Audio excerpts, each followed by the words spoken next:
It's been one of the most anticipated comebacks in pop history, and now, after 4 long decades, ABBA is finally back with a brand new studio album. Benny, I heard there's going to be a sequel to Mama Mia. Is that true? Yes, it's true. It's called Here We Go Again, but it's actually more of a prequel, a story about everything that happened before they ended up on K Island. For years, fans could only guess what led to the breakup. But now, Benny Andersson himself has finally pulled back the curtain on what really happened, shedding light on the truth behind the split. ABBA was once seen as the perfect band for brilliant, talented individuals who seemed to have it all. But behind the bright lights, the glitzy costumes, and the worldwide fame, Benny and Frida's relationship wasn't as flawless as it seemed. In a rare, candid interview, Benny revealed the untold story of what happened behind closed doors, and it's not what you'd expect. The truth is, their love story, once the envy of millions, slowly turned into something much darker. In the early 70s, when ABBA was taking over the pop scene, Benny and Frida's relationship appeared picture perfect. The world admired them as the ultimate power couple. But what most didn't know was that, behind the scenes, things were slowly falling apart. It all started back in 1969, long before ABBA had even formed. At the time, Frida was already a rising star in Sweden's folk music scene, and Benny was well known for his work with the Hep Stars, Sweden's answer to the Beatles. The two met at a music festival, and there was an instant spark. Benny was captivated by Frida's fiery red hair and powerhouse voice, but there was something more that drew him to her. Benny wasn't just impressed by her talent, there was an energy about her, an independence that he'd never seen before in anyone else. As ABBA began to take shape, so did their relationship. While BJRN and Agnetha were more in the public eye as a couple, Benny and Frida worked quietly behind the scenes, perfecting the music that would shape ABBA into a global sensation. Together, they had this magic: Benny, the perfectionist composer, and Frida, the emotional powerhouse who could turn any song into a masterpiece. But fame, as they say, comes at a price. As ABBA's star continued to rise, the pressure began to build. Benny, with his relentless drive for perfection, often spent countless hours in the studio, obsessing over every detail. Meanwhile, Frida, who thrived on spontaneity and emotion, began to feel like she was being suffocated. The same differences that made them such a perfect creative team began to create distance between them, and it wasn't just the music anymore. Fame itself became a challenge. Benny liked to keep a low profile, retreating into the shadows when he wasn't on stage, while Frida reveled in the social side of being a celebrity. Their friends started to notice the tension, especially during ABBA's whirlwind world tours. Even their creative spark, the very thing that had once drawn them together, began to flicker and fade. By 1979, their relationship had reached a breaking point. Benny buried himself in his work, spending long nights alone in the studio, while Frida, feeling increasingly isolated, turned elsewhere for comfort. And then, whispers of Benny's growing connection with Mona, a television worker he'd met during an ABBA TV special, began to spread.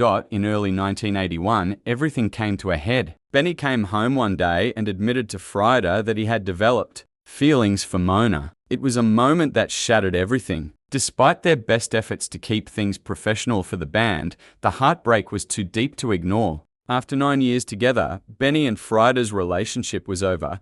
Benny later spoke about the breakup in an emotional interview, his hands shaking as he struggled to explain what had gone wrong. He insisted that they were still friends, but those closest to them could see the pain behind his words. For Frida, it wasn't just about losing a partner, it felt like a betrayal of everything they had built together, both in love and in music. The breakup left an indelible mark on ABBA, one that couldn't be ignored. Even as they continued making music, something had changed. The magic was no longer there. The once inseparable couples who had defined the band were now broken, and the pain seeped into their songs. Tracks like The Winner Takes It All and When All Is Said and Done hit differently for those who knew what was happening behind the scenes. While the world saw ABBA's golden couple falling apart, few understood the heartbreak they were enduring. Then, on that fateful May morning in 1981, reporter Lars Johansson walked into the Expressen office, unaware that he was about to uncover a story that would forever change the way fans viewed the band. Inside a small office at Sweden's Expressen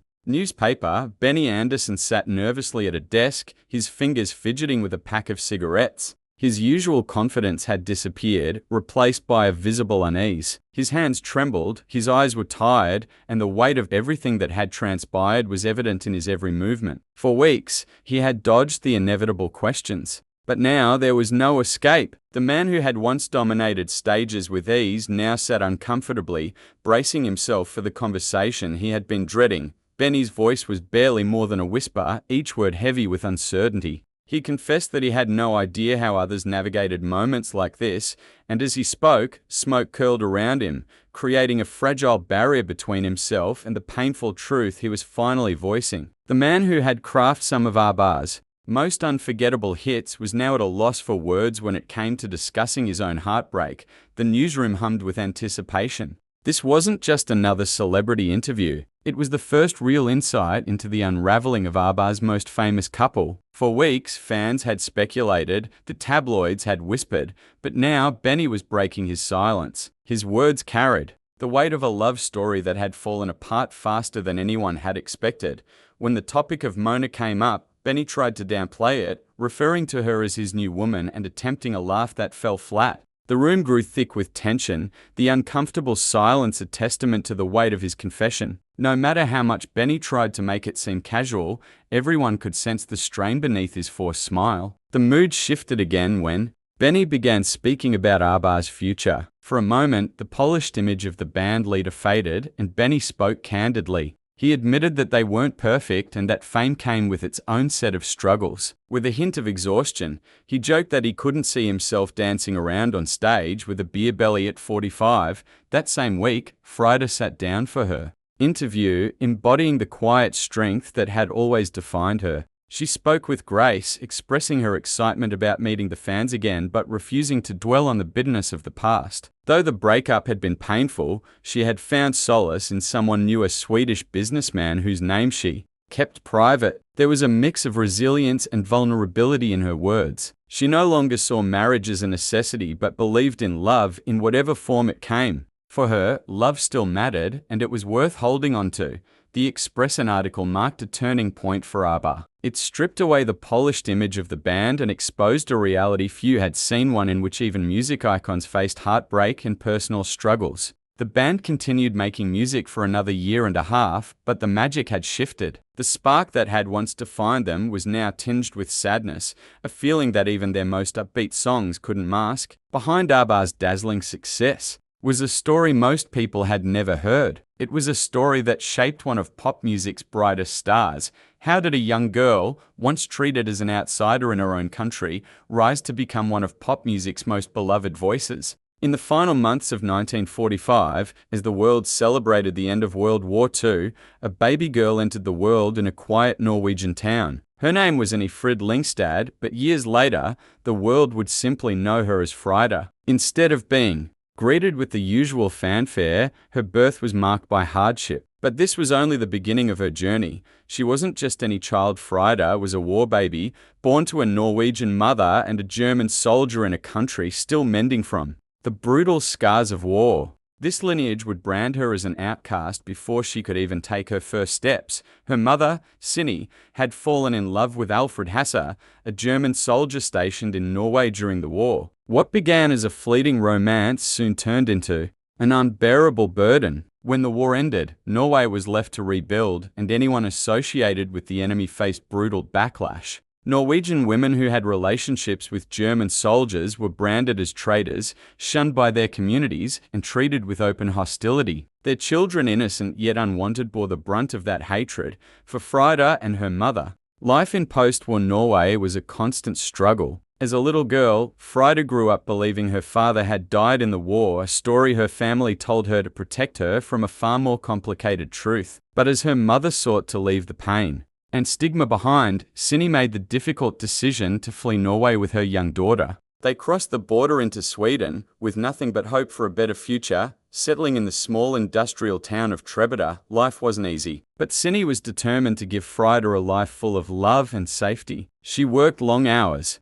as a seamstress, stitching clothes by day and tucking Frida into bed at night, doing everything she could to create a better life for them. For young Frida, music wasn't just a hobby. It was her refuge in a world where she often felt like an outsider. Singing gave her a sense of belonging, something she hadn't found anywhere else. By the time she was 11, Frida was already performing. At small local events, her voice filled with depth and emotion far beyond her years. The people in Trebeda took notice, but no one was prouder than her grandmother. While Cine worked tirelessly to support them, it was Frida's grandmother who nurtured her love for music. She scraped together what little she had to buy Frida her first record player, along with a few vinyl records. With every turn of the turntable, Frida lost herself in the music, dreaming of a life much bigger than the small town of Boda. In a 1975 Swedish radio interview, Frida shared that music was her escape. When she sang, everything else faded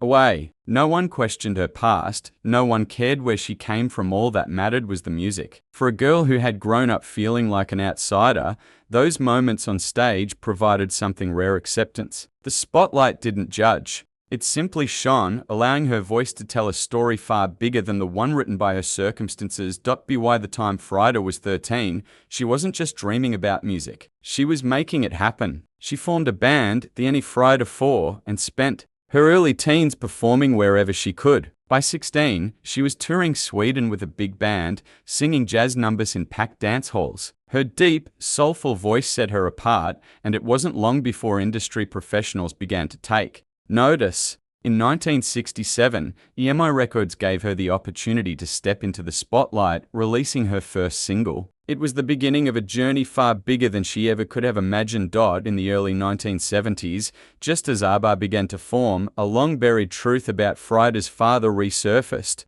A German magazine tracked down Alfred Hasser, the man Frida had been told was dead, only to discover that he was alive and living in Germany. The possibility of meeting him arose, and in 1977, a reunion was arranged. But the reality was far from heartwarming. Instead, it was filled with awkward silences, uncomfortable glances, and an overwhelming sense of unresolved questions. The meeting left Frida grappling with emotions she wasn't sure how to process. Kay later recalled how the first meeting between Frida and her father felt like two strangers trying to reconnect after 3 decades apart. Despite their attempts to bridge the gap, the emotional distance was simply too vast to overcome. The father she had spent years wondering about was now standing before her, but the connection she had hoped for seemed unreachable. Frida's journey to find her father, her roots, was a powerful part of the story behind ABBA's iconic singer. It was a story of a young girl, treated as an outsider, rising to become one of pop music's most beloved voices. And yet, her birth part of a grand Nazi scheme was a truth that weighed heavily on her soul. The connection she had longed for was elusive, but through her music, she was able to transform that pain into something beautiful, a legacy that continues to inspire the world. Frida's journey was nothing short of extraordinary. The girl, once rejected by her own country for her roots, went on to become a global icon, her voice reaching millions across the world. From being a war child to a pop sensation, she had overcome so much of her past. Yet, fame has a way of throwing curveballs. And as she swapped her pop star status for a real tiara, the question remained, would she finally find the happiness she had been searching for all those years? After ABBA disbanded and Frida's marriage to Benny came to an end, it seemed like she was about to live out her very own real-life fairy tale. In 1992, she married Prince Heinrich Rutzo Roy von Plauen, and just like that, she became a princess. The Swedish press went wild. Their beloved ABBA star, who had captured the world's heart as a pop icon, was now royalty, living in a grand Swiss castle overlooking the serene beauty of Lake Geneva. It was like something out of a dream, and the world couldn't stop talking about it. But life in the palace wasn't quite the fairy tale everyone had imagined. The free-spirited woman who once lit up stages in glittering jumpsuits now found herself tangled in a web of strict royal protocols. Every public appearance, every word she spoke, had to align with centuries-old traditions and etiquette that felt worlds apart from her former life. The freedom she had once enjoyed as a pop star was replaced by constant pressure to conform to rules that didn't come naturally to her. She began to question if this royal life was truly what she had dreamed of. In a 1993 interview with the Swiss newspaper, Frida explained that the structure of aristocratic life was completely different from anything she had ever known.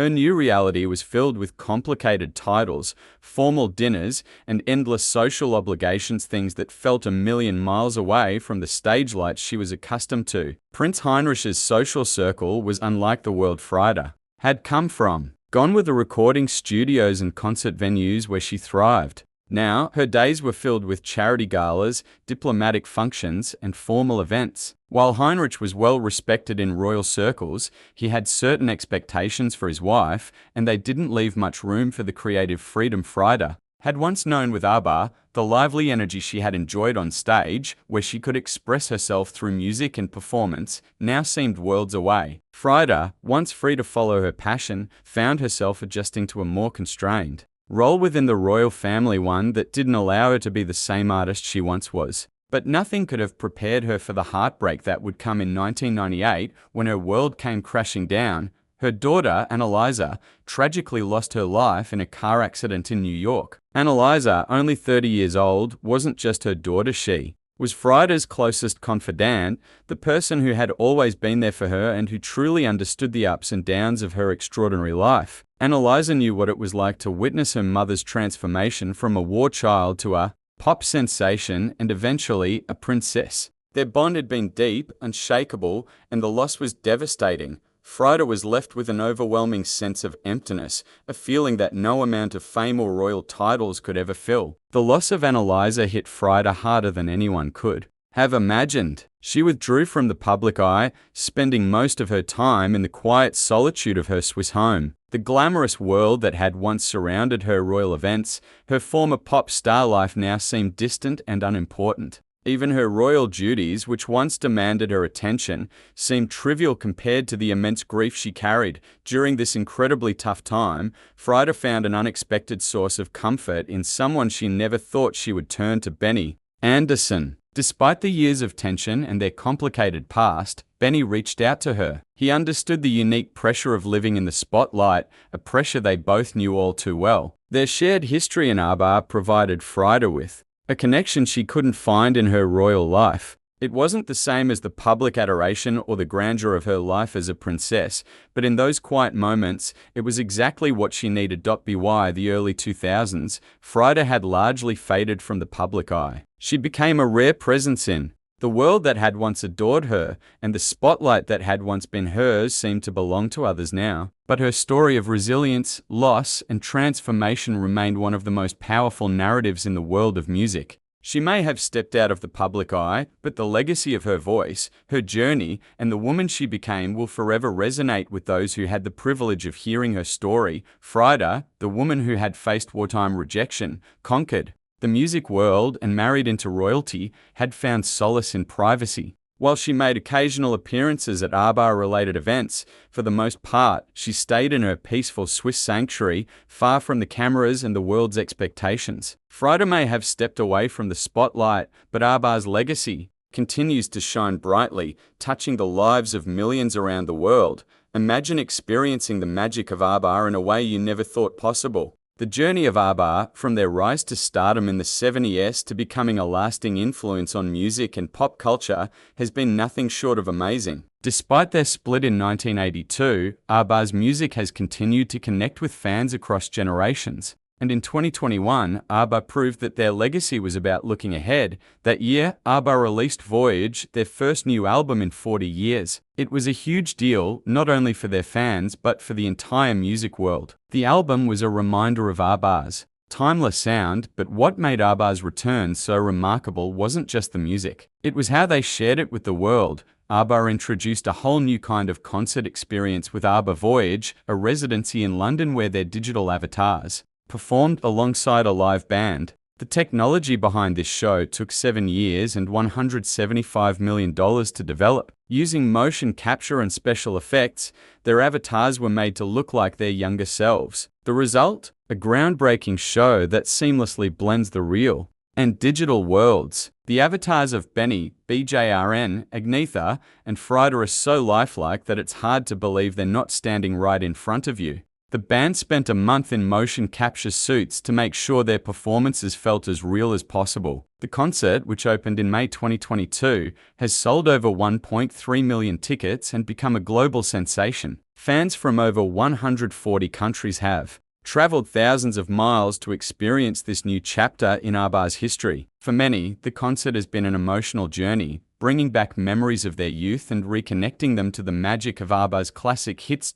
In 2023, the band made a surprise appearance during the first anniversary of ABBA Voyage, waving to the crowd while their avatars performed on stage, creating an unforgettable moment. The concert took place in a specially designed arena near Queen Elizabeth Olympic Park in London, built to offer the best possible experience for the audience. Every detail of the show, from the 10-piece live band to the incredible visual effects and the team of up to 200 people behind it, came together to make it an experience unlike any other. The avatars don't just perform the old hits, they bring them to life in a fresh and exciting way. Each performance feels unique, influenced by the energy of the audience and the atmosphere of the venue. People of all ages, from lifelong ABBA fans to younger generations discovering their music for the first time, are coming together to celebrate the band's legacy in a brand new way. Despite the overwhelming success of ABBA Voyage, the band has made it clear that traditional live performances are not part of their future plans. They even turned down a reported $1 billion offer for a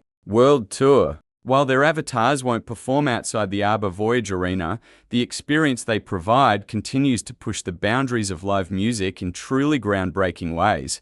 How do you think fame shaped the dynamics of Benny and Frida's relationship? What do you think could have been done differently to save their love story and ABBA's original magic? Share your thoughts with us in the comments section below. And don't forget to like, share, and subscribe for more. Also, click on the next video showing on your screen. You'll enjoy it.